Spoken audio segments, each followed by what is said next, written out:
အားလုံးပဲမင်္ဂလာပါဒီသင်ခန်းစာမှာကျွန်တော်တို့ PowerPoint presentation မှာ highlight effect ကိုဘယ်လိုဖန်တီးမလဲပေါ့အဲ့တော့ကျွန်တော်တို့ပြောလို့တဲ့အကြောင်းအရာတစ်ခုချင်းစီကိုနောက်ကနေပြီးတော့เนาะ highlight ကလေးတွေရွေးနေအောင်ဒါ presentation မှာဘယ်လိုဖန်တီးမလဲဆိုတဲ့အကြောင်းအရာကိုဒီသင်ခန်းစာမှာပို့ချမှာဖြစ်ပါတယ်ဆိုတော့ဒီသင်ခန်းစာမှာအသုံးပြုဖို့အတွက်ကျွန်တော်တို့ကဒါ slide တစ်ခုဖန်တီးထားပါတယ်slide ပေါ်မှာတော့ကျွန်တော်တို့သင်တန်းမှာပို့ချနေတဲ့ Word Excel PowerPoint နဲ့ Power BI အကြောင်းအရာအချင်းပေါ့နော်ဒါ text တွေလည်းပါတယ်နောက်ပြီးတော့image တွေလည်းပါတယ်ပေါ့အဲ့တော့ကျွန်တော်တို့အကြောင်းအရာတွေကိုတော့တစုစီစုစည်းထားဖို့လိုအပ်ပါတယ်ဒီမှာတော့ကျွန်တော်တို့အကြောင်းအရာ၄ခုကိုတိကျစီခွဲပြီးတော့စုစည်းထားပါတယ်အဲ့တော့ highlight effect ကိုဖန်တီးဖို့အတွက်ပထမကျွန်တော်တို့က shape တစ်ခုလိုပါတယ် shape ကကြတော့ကျွန်တော်တို့စုစည်းထားတဲ့အကြောင်းအရာပေါ်မှာမူတည်ပြီးတော့ oval လည်းဖြစ်ကောင်းဖြစ်မယ် circle လည်းဖြစ်ကောင်းဖြစ်မယ်ဒီမှာတော့ကျွန်တော်တို့က rectangle shape ယူပါမယ်ဆိုတော့ပထမ insert ribbon ကိုသွားပြီးတော့ shape ကိုဖွင့်ဒီဥပမာအတွက်ကျွန်တော်ကဒါ rectangle မှာ rounded corner ယူလိုက်မယ်เนาะမိမိလိုအပ်တဲ့ shape ယူလို့ရတယ်အဓိကကတော့ကျွန်တော်တို့စုစည်းထားတဲ့အကြောင်းအရာနဲ့ကိုက်ညီဖို့ပဲလိုတယ်ဆိုတော့ဒါ slide ပေါ်မှာเนาะ rounded corner ဆိုတဲ့ shape rectangle shape ကိုလိုချင်တဲ့ size ကိုဒါဆွဲပါမယ်အဲ့တော့အရေးကြီးတာကဒီ shape ကကြတော့အကြောင်းအရာတစ်ခုချင်းစီကို cover ဖြစ်ဖို့အရေးကြီးပါတယ်เนาะအဲ့ဒါဆိုရင်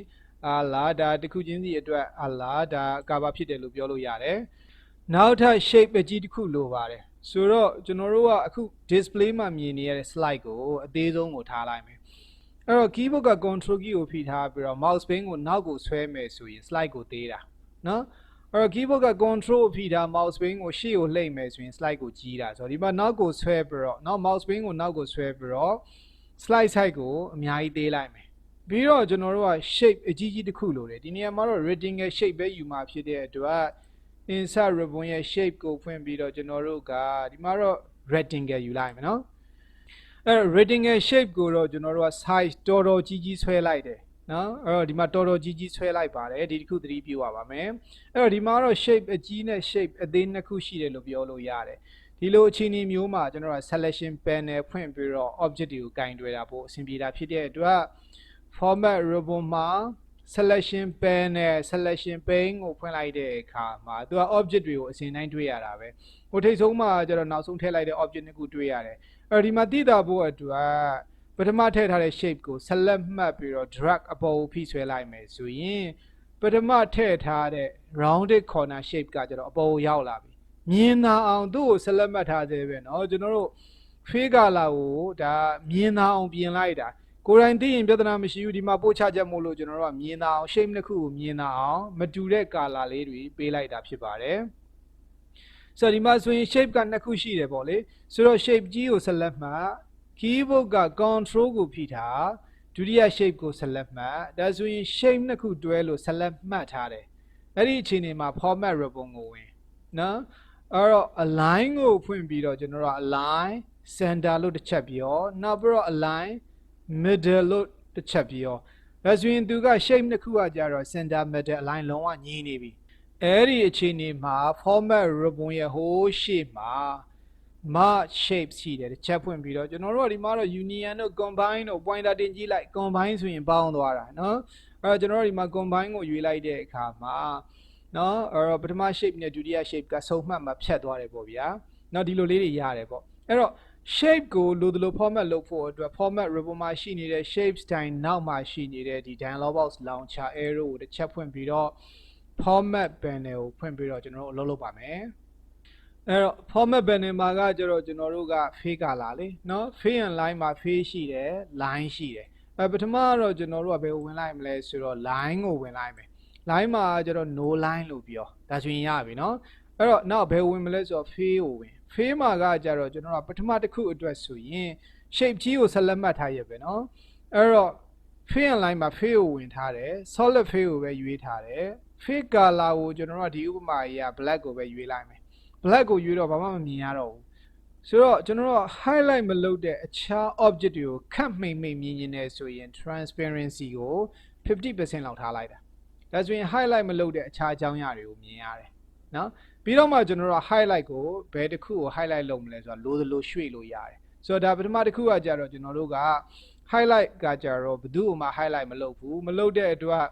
နော်ဒီ shape ကြီးကို mouse နဲ့ဖိပြီးတော့ဟိုဘေးကိုထားလိုက်မယ်နော် mouse လှုပ်ထားတဲ့ဒီ rounded corner shape ကို slide ရဲ့ဘေးကိုထားလိုက်တာဘယ်သူ့ကိုမှ highlight မလုပ်တော့ဘူးနော်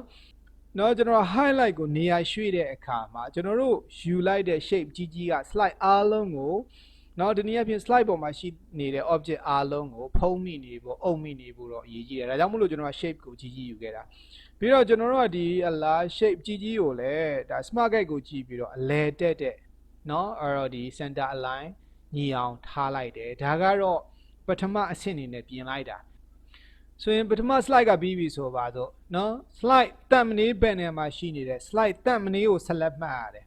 control D ကိုနှိပ်လိုက်တယ်ဆိုရင် duplicate ကူးလိုက်တာနော်ဒုတိယ slide လုံးဝထပ်တူညီတဲ့ဒုတိယ slide ရပြီဒုတိယ slide ကိုဆက်လက်မှတ်အဲ့ဒီမှာကျတော့ပထမကသူက what အကြောင်းပြောမယ်ဆိုရင် what ကို highlight လုပ်မယ်ဆိုပါတော့ shape ကို mouse နဲ့ဖိပြီးတော့ဒါ highlight လိုချင်တဲ့ object ကို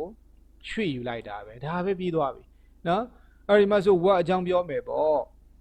အဲ့တော့ alignment နေရာတော့ကျွန်တော် smart guide ကိုကြည့်ပြီးတော့ထားရင်ရတယ်ဒါဆိုရင်တော့ okay နေပြီလို့ပြောလို့ရတယ်သို့တော်လည်းပဲကျွန်တော်တို့က color တွေကို match ဖြစ်ချင်သေးတယ်ဆိုရင်ဆိုပါတော့ Microsoft Word ဆိုပါတော့ Word ကတော့အပြာ color အဲ့တော့ကျွန်တော်တို့ကဒီမှာ shape color ကြီးကိုလည်းအဲ့ဒီ object နဲ့ match ဖြစ်ချင်သေးတယ်ဆိုရင် selection panel ဖွင့်ထားရပဲเนาะအဲ့တော့ဒီ shape ကြီးကို select မှတ်ထားတယ်အဲ့တော့ color ကိုတစ်ချက်ဖွင့်ပြီးတော့ကျွန်တော်တို့ဟိုအောက်မှာရှိနေတဲ့ eyedropper နဲ့ match ဖြစ်မဲ့ color ကိုယူလို့ရတယ် eyedropper ကိုတစ်ချက်ကလစ်ပြီးတော့ကျွန်တော်တို့ကဒါ what ဆိုတဲ့ image ပေါ်မှာ pointer တွေတစ်ချက်ကလစ်လိုက်တဲ့အခါမှာ shape ကလုံးဝနော် what color blue ဖြစ်သွားပြီ transparency ကိုပြန်ပြင်ဖို့လိုတယ်နော်အဲ့တော့ highlight မလုပ်တဲ့ object တွေကိုခက်မင်ပြကြရင်ဒါ 50% transparency ထားလိုက်ရင်ရတယ်အဲ့တော့ဒီနည်းတိုင်းမှာနောက်ထပ် object 3ခုကိုလည်းလုံးလို့သွားရုံပဲဆိုတော့ကျွန်တော်တို့က slide တက်မနေပန်နယ်မှာရှိနေတဲ့တက်မနေဒုတိယတက်မနေကို select မှတ်ပြီးတော့ copy ကူးမယ် control D ဒါဆိုရင်တတိယတက်မနေကို select မှတ်ထားတယ်သူကကြတော့ဘယ်သူအကြောင်းပြောမလဲ excel အကြောင်းပြောမယ်ဆိုတော့ဒါ highlight ကိုကျွန်တော်တို့ excel နေရာကိုရွှေ့လိုက်တာပဲเนาะအဲ့တော့ smart guide ကိုကြည့်ပြီးတော့ highlight ကိုအလဲတဲ့ကြအောင်ထားလိုက်မယ်လားတူပဲ color ပြင်ဦးမယ်ဆိုရင်ကျွန်တော်တို့ format shape ကဖွင့်ထားတယ်เนาะ color ကိုဖွင့် eyedropper ကိုယူပြီးတော့ကျွန်တော်တို့ကဒါဆိုရင်သူကဒီ excel နဲ့ match ဖြစ်မဲ့ color ကိုယူနော် shape ရဲ့ color ကအစိမ်းအောင်လုံးဝနော် 0% ဖြစ်သွားပြီ transparent မရှိဘူးဆိုတော့ဒါ 50% transparency ကိုပြင်လိုက်တယ်ဆိုပါတော့နော်ဒါဆိုရင်သူက highlight မလုပ်တဲ့ object တွေကိုလည်းမြင်ရတယ်ပေါ့နော်စသဖြင့်ပေါ့လေကျွန်တော်တို့ slide 3ကို select မှတ် control D ၄ခုမြောက် slide မှာကျတော့သူက PowerPoint အကြောင်းပြောမယ်ဆိုပါတော့ PowerPoint ကိုဒါ highlight ကိုနေရာရွှေ့ color ပြင်အောင်မယ်ဆိုရင် color drop down ကိုဖွင့် eyedropper ကိုယူပြီးတော့ကျွန်တော်တို့က match ဖြစ်မဲ့ PowerPoint color ကိုပြင် transparency ကိုကျွန်တော်တို့က50လို့ပြင်နောက်တစ်ခုအတွက်ဆိုရင် slide number 4 thumbnail ကို select မှတ်ရတယ် control D ကကြတော့ duplicate ကူးလိုက်တာဒါ5ခုမြောက် slide ကကြတော့ Power BI အတွက်ဆိုပါစို့ highlight ကိုကျွန်တော်တို့လိုချင်တဲ့နေရာကိုရွှေ့နော်အဲ့တော့ color ပြင်ဦးမယ်ဆိုရင်ကျွန်တော်တို့က color drop down ကိုဖွင့် eyedropper ကိုယူ match ဖြစ်မဲ့ color ကို select ပေးလိုက်နော်အဲ့တော့ highlight မလုပ်တဲ့အခြား object တွေကိုခက်မင်မြင်ရင်50% transparency ထားဒါဆိုရင်နော်အဲ့တတိယအဆင့်ပြီးပြီလို့ပြောလို့ရတယ်နောက် final ပေါ့နောက်ဆုံးအဆင့်ကကြတော့ကျွန်တော်တို့ slide ကဒီမှာဆိုရင်5ခုရှိတယ်အဲ့တော့ဒုတိယ slide ကစလို့ select မှတ်မယ်နော်ဒုတိယ slide ကို select ထား shift key ကိုဖိထားပြီးတော့ final slide number 5ကိုကလစ်လိုက်တဲ့အခါမှာဒါ slide ၄ခုလုံးပထမ slide မပါပေါ့နော်၄ခုလုံး select မှတ်ထားတယ်သူတို့ကို mob transition ပေးရမှာဖြစ်တဲ့အတွက်ကျွန်တော်တို့က transition ribbon ကိုဝင်ပြီးတော့နော်ဒီ ribbon display မှာရှိနေတဲ့ mob ကိုတစ်ချက်ကလစ်လိုက်တာနဲ့ slide ၄ခုလုံးဒုတိယ slide ကစလို့ slide ၄ခုလုံးက mob transition ဝင်သွားပြီဒါပဲအခြားဘာမှလုပ်ဖို့မလိုတော့ဘူးမလိုတဲ့ panel တွေကပိတ်လိုက်လို့ရတယ်ဒါဆိုရင် slide show ကြည့်မယ်ဆိုပါတော့ပထမ slide ကို select မှတ်ပြီးတော့နော်ဒီမှာကျွန်တော်တို့က slide show button ကိုနှိပ်သို့မဟုတ်ရင်လည်း keyboard က F5 ကိုနှိပ်လိုက်မယ်ဆိုရင်ဒါ slide show စတော့တာပဲပထမ slide ကကြတော့ object တွေအားလုံးကခက်မိမိတွေ့ရတယ်ဆိုတော့ကျွန်တော်တို့ next button ကိုနှိပ်လိုက်ရင်ကျွန်တော်တို့ what အကြောင်းပြောမယ်ပေါ့ highlight က what ကစပြီတကယ်တော့ဒုတိယ slide ကိုကူးသွားတာနော်နောက် next button ကိုနှိပ်မယ်ဆိုရင် excel အကြောင်းပြောမယ်ပေါ့အခြား object တွေကိုလည်းခက်မိမြင်ရတယ် ကျွန်တော်တို့ presentation တွေမှာပြောနေတဲ့အကြောင်းအရာကိုလည်း highlight နဲ့မြင်ရတယ် next button ကိုနှိပ်လိုက်ရင် PowerPoint ကို highlight ကကူးသွားတယ် color တွေကလည်း match ဖြစ်တယ်ပေါ့ကျွန်တော်တို့စီစဉ်ထားတဲ့အတိုင်းပဲနော်နောက်ပြီးတော့ next button ကိုနှိပ်လိုက်မယ်ဆိုရင် Power BI အကြောင်းပြောမယ်စသဖြင့်ကျွန်တော်တို့ကကြတော့ဒါ presentation မှာကျွန်တော်တို့ပြောလို့တဲ့အကြောင်းအရာတွေမျိုးမျိုးရှိမယ်နော်ကျွန်တော်တို့အဓိက focus လုပ်ပြီးတော့ပြောနေတဲ့အကြောင်းအရာကို highlight နဲ့ပြခြင်းတဲ့အခါမှာအခုပို့ချချက်ပါအတိုင်းပဲเนาะကျွန်တော်တို့ကဒါအဆင့်ဆင့်ပြင်ဆင်လို့ရပါတယ်